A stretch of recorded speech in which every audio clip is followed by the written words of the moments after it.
Hello, good morning. இன்றைக்கி நம்ம வீட்டில் தடபுடலாம் கொஞ்சம் சமையல் காலையிலே ரெடி ஆகிட்டுருக்கு.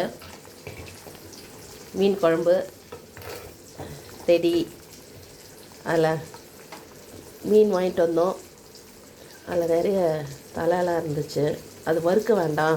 மீன் குழம்புல இந்த மீன் தலை போட்டு குழம்பு பண்ணால் அது ஒரு தனி டேஸ்ட்டுங்க. அதை சொல்லவே வேணாம். அந்த ருசி தனி ருசி அது. அதனால் மீன் குழம்பு தலைலாம் போட்டு பண்ணியாச்சு. பீஸ்லாம் இந்த மாதிரி வறுத்துட்டுருக்கோம். இதெல்லாம் அப்புறம் சூப்புங்க. காலையில் எலும்பு போட்டு சூப்பு. இது தோசைக்கு ரொம்ப அற்புதமாக இருக்கும். குழந்தைங்களுக்கு எலும்பு சூப்பு கொஞ்சம் உருளைக்கிழங்குலாம் போட்டு சூப் பண்ணியாச்சு. இது தோசைக்கு காலையில் டிஃபன் ஜெயாஸ் கிச்சன் ஹோம் ரெசிப்பியில் சூப்பு இந்த மாதிரி எலும்பு போட்டு சூப்பு தோசைக்கு இது தொட்டுக்கலாம்.